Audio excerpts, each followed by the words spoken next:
Hello and welcome to Egypt. In today's video, I'm going to be exploring Aswan, which is the last city before the Sudanese border in southern Egypt, historically known as Svenet. This city has been the major contributor of stone for all the major Egyptian monuments. It is also the starting and ending point for the Nile cruises. The city is completely built on the east bank of the Nile, and as you can see, some cruises here leaving on their journey.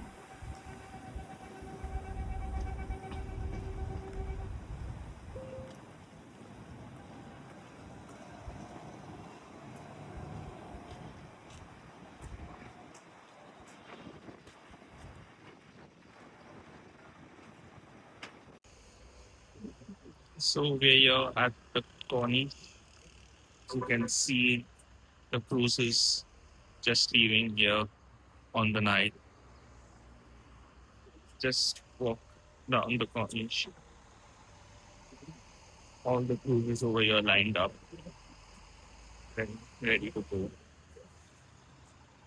So people mainly come into Aswan mainly as a stop for their cruise, or it's a midpoint if you want to go down south to Abu Simbel, or if you want to sightsee the Philae Temple, or even the Aswan Dam.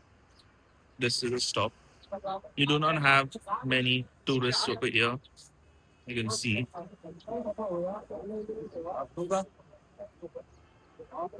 cruises. So Aswan is a city that's quite close to the country of Sudan. So you have a lot of Sudanese influence here. You can see the cruises here lined up. People do tend to come up to you, try to make a conversation with you. Maybe if you want a felucca ride, you want to ride on the cruise, but you can politely say a no to them and they do not bother you. There are some who pester you. This is an entry to cruise. No, as you can see, like the guy asking me for a motorboat ride. The cruises get ready to go. You can see like the shops over here for a stop.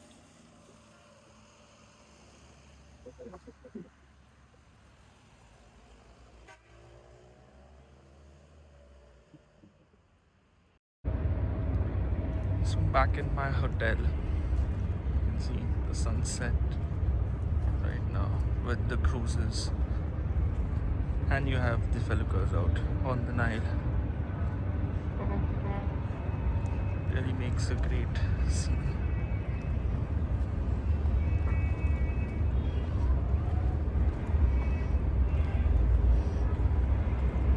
This is in my hotel. Views with the Nile.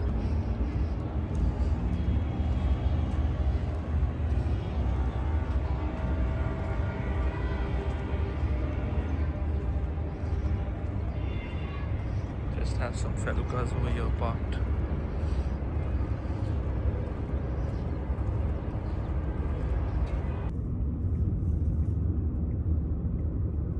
Heading now to the Aswan High Dam. This dam was built between 1960 and 1970. It was built primarily to regulate the floods of the Nile, provide water for irrigation, and generate electricity.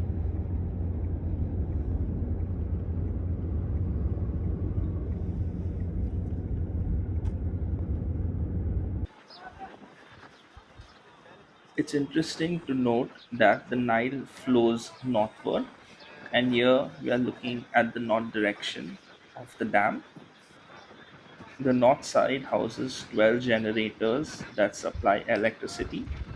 It also includes the turbines that prevent flooding of the Nile. From this point, you can see the entire 3,830-meter long dam. To the south of the dam, we have Lake Nasser, which is one of the largest man made reservoirs in the world.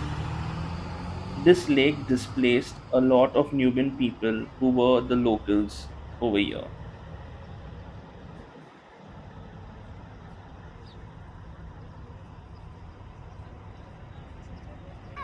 The lotus star symbolizes friendship between Egypt and the Soviet Union during the construction of the dam. This is the Low Dam or the Old Aswan Dam built by the British between 1899 to 1902. As you can see, some gates of the dam are open and water is rushing through. This dam was built south of the current Aswan High Dam. No way, but how it's hitting? This is the whole dam. This is the whole dam. Not hitting the open endings.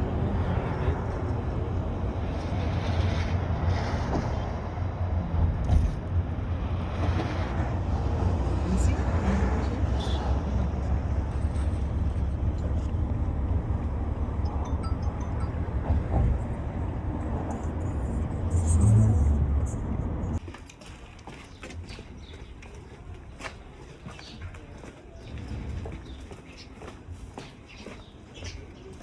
Heading now to the Philae Temple, and to head to this temple, you need to take a boat as it's situated between the Aswan High and the Low Dam.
So we are on our way to Philae Temple.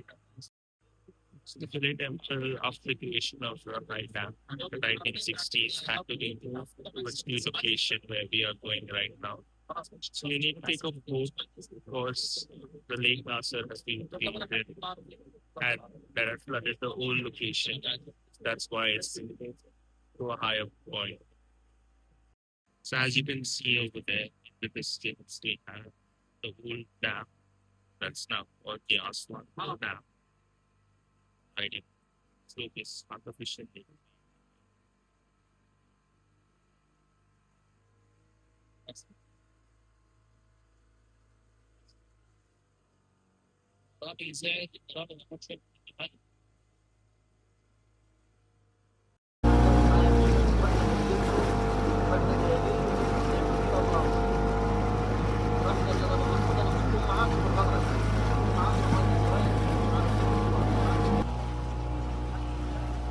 The Temple of Philae is no longer on Philae, but it's on Angelica Island.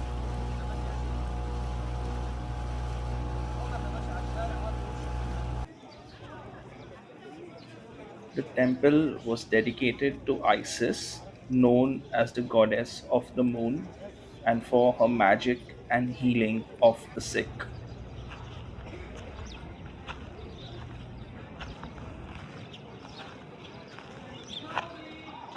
And here the king also stand up, and he showing respect for all the Egyptian gods for Horus. This is the sun god. And this Hathor should stand up and they give him the help with their hand. And he gave him here candle from the gold to show respect for all the Egyptian gods. And then we can see the cross everywhere. You can see the cross here and the cross from another side. Come to see.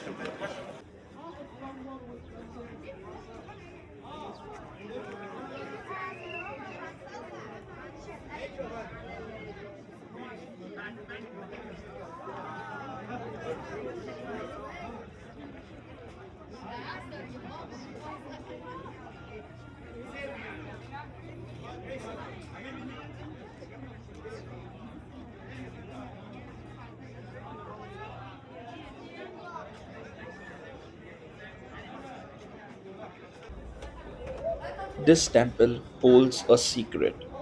It was here that the last hieroglyphs ever were inscribed, according to legend, on August 24th, 394 CE. And it wasn't long after that the language was thought to be lost forever. It would be 1400 years before the discovery of the Rosetta Stone, and the writing was once again unlocked. My husband. Oh, husband. France. Come. Elephantine. Ah, okay.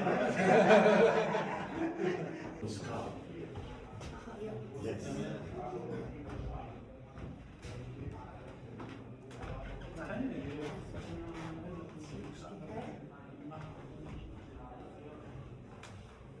Is it coffin? Coffin? Okay, cola. Into the heart of the temple and the focal point of worship to the gods.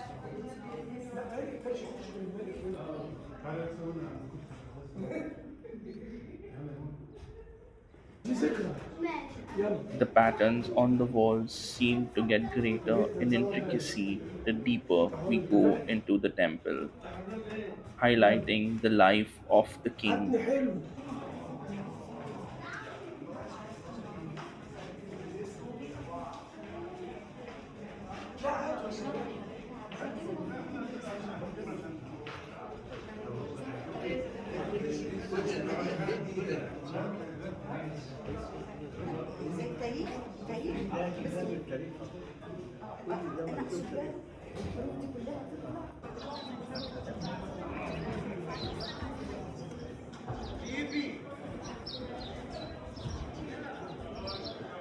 Once the high dam was created, the waters rose in the areas surrounding this temple, and this temple had to be moved block by block, stone by stone.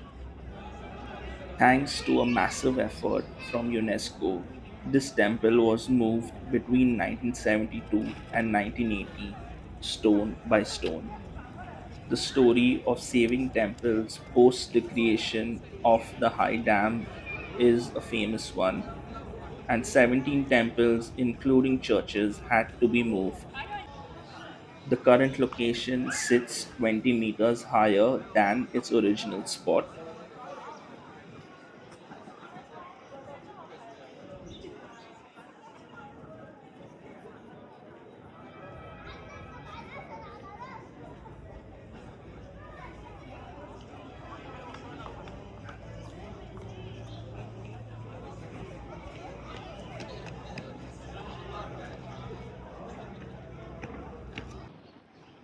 These columns in the courtyard were Roman built, and while the east colonnade is filled with hieroglyphs, the west colonnade remains unfinished without symbols.